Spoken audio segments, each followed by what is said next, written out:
ہر خبر پر ہوگی آپ کی نظر۔ قومی، ملکی و عالمی خبروں کو جاننے کے لیے جڑے رہیے ایم بی نیوز کے ساتھ۔ بھٹکل بنگلور کارواں ٹرین پر انکولا سفر کرنے کے دوران ایک خاتون کا موبائل اور اے ٹی ایم کارڈ چوری کر کے فرار ہونے کے معاملے میں بھٹکل پولیس نے 2 چوروں کو مڈیشور میں کیا گرفتار اور ان کے پاس سے چوری شدہ موبائل اور اے ٹی ایم کارڈ برآمد کر لیا۔ پولیس نے بتایا کہ حسینہ نامی خاتون بنگلور سے انکولا کے لیے ٹرین پر سفر کر رہی تھی کہ راستے میں ہی اس کا موبائل فون اور اے ٹی ایم کارڈ کسی نے چوری کر لیا۔ انکولا ریلوے اسٹیشن پہنچتے ہی خاتون نے ریلوے پولیس کو چوری کی شکایت درج کروائی، جس کے بعد پولیس حرکت میں آ گئی۔ ریلوے پولیس بھٹکل پولیس کی مدد سے جمعرات کو دونوں چوروں کو گرفتار کرنے میں ہوئی کامیاب۔ کورونا لاک ڈاؤن میں 21 جون سے چھوٹ دینے کے بعد سنیچر اور اتوار کو ہفتہ واری ویکنڈ کرفیو جاری رکھا گیا تھا، مگر اب حکومت کرناٹک نے اعلان کیا ہے کہ ویکنڈ کرفیو کے دوران صبح 6 بجے سے دوپہر 2 بجے تک ضروری اشیاء کی دکانوں سمیت دودھ، فروٹس و ترکاری کی دکانوں کو کھولنے کی دی گئی ہے اجازت۔ البتہ حکومت نے واضح کیا ہے کہ یہ چھوٹ صرف ان 19 اضلاع میں رہے گی جہاں کورونا کے معاملات کم ہونے کی وجہ سے 21 جون سے لاک ڈاؤن میں چھوٹ دی گئی ہے۔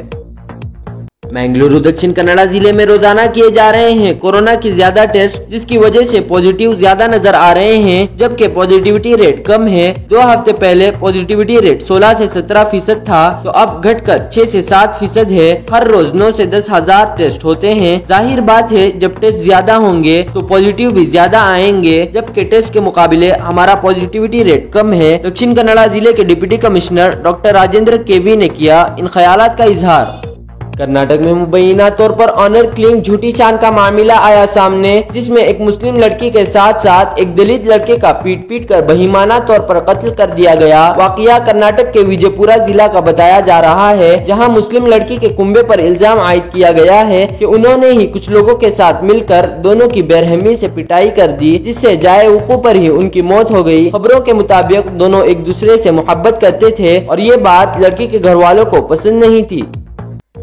گزشتہ سال فیس بک پر رسول اکرم صلی اللہ علیہ وسلم کے خلاف اہانت آمیز پوسٹ کی مذمت میں بنگلورو کے کے جی ہلڈی میں ہوئے پرتشدد احتجاج کے بعد گرفتار ایس ڈی پی آئی لیڈر مزمل پاشا کو کرناٹک ہائی کورٹ نے ضمانت پر رہا کر دیا، کیونکہ پولیس کی طرف سے 90 دنوں کے متعینہ مدت کے اندر ملزمین کے خلاف چارج شیٹ نہیں کی گئی داخل۔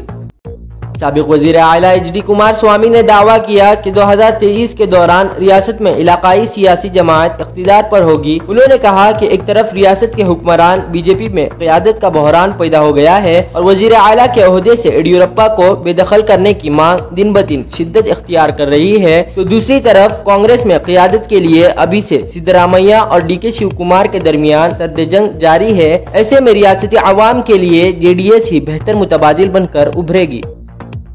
ریاستی وزیر برائے ہاؤسنگ وی سومنا نے کہا کہ وزیر اعظم آواس اسکیم کے تحت غریبوں کو بنگلور اربن ضلع میں 1 لاکھ ہمہ منزل مکانات کے لیے عرضیاں طلب کرنے کی کارروائی کا آغاز 30 جون سے ہوگا۔ 15 اگست کو وزیر اعلیٰ 5000 مکانات تقسیم کریں گے، جہاں 1 لاکھ ہمہ منزل مکانات کی تعمیر کے سلسلے میں راجیو گاندھی ہاؤسنگ کارپوریشن کے مینیجنگ ڈائریکٹر اور متعلقہ افسروں کے ساتھ میٹنگ کرنے کے بعد یہ اعلان کیا گیا۔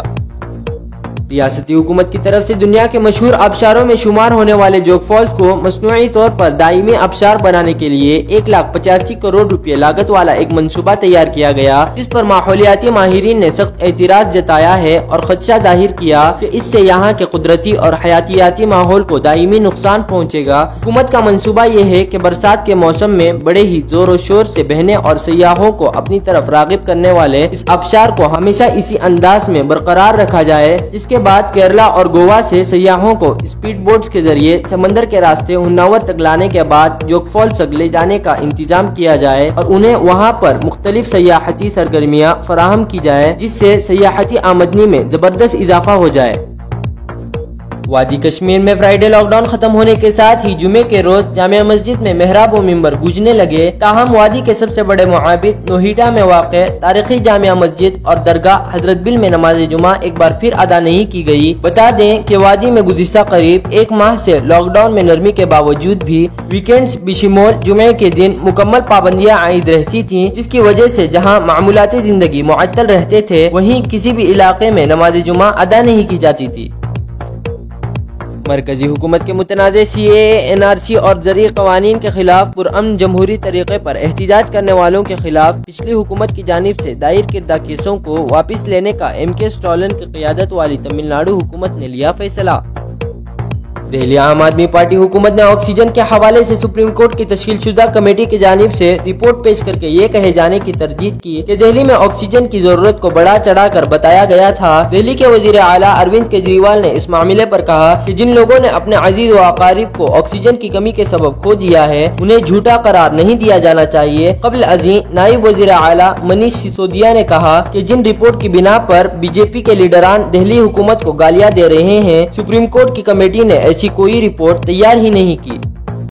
سپریم کورٹ نے نارتھ اسٹریم معاملے میں مغربی بنگال سرکار کے حلف نامے کو ریکارڈ میں لینے سے انکار کر کے کولکتہ ہائی کورٹ کے حکم کو جمعے کے روز نظر انداز کر دیا۔ عدالت عدمہ نے متعلقہ حلف نامہ وقت پر داخل نہ کرنے کی وجہ بتاتے ہوئے ہائی کورٹ میں عرضی داخل کرنے کی ریاستی حکومت، وزیر اعلیٰ ممتا بنرجی اور وزیر قانون مالیہ گھٹک کو اجازت دے دی۔ جسٹس ونیت سورین اور جسٹس دنیش مہیشوری کے تعطیلی بینچ نے ان سبھی کو 28 جون تک عرضیاں داخل کرنے کی ہدایت دی ہے۔ انہوں نے ہائی کورٹ کے 9 جون کے حکم کو مسترد کر دیا تاکہ عرضیوں کا داخل کیا جانا یقینی بنایا جا سکے۔ سیاسی تجزیہ کاروں کا ماننا کہ جموں و کشمیر کے سیاسی رہنماؤں کے وزیر اعظم نریندر مودی کے ساتھ میٹنگ سے جہاں مرکزی حکومت کا ہی ایجنڈا ثمر آور ہوا ہے، وہیں اس میٹنگ کے ساتھ وابستہ لوگوں کی امیدوں کے چراغ بھی بجھ گئے ہیں۔ ان کا کہنا کہ مرکزی حکومت یہ میٹنگ بلانے کے مقصد میں کامیاب ہو گئی ہے، جبکہ جموں و کشمیر کے لیڈروں نے اپنی بات تو وزیر اعظم کے سامنے رکھی، لیکن انہیں ان باتوں کو عملی جامے پہنانے کے بارے میں کوئی ٹھوس جواب نہیں ملا۔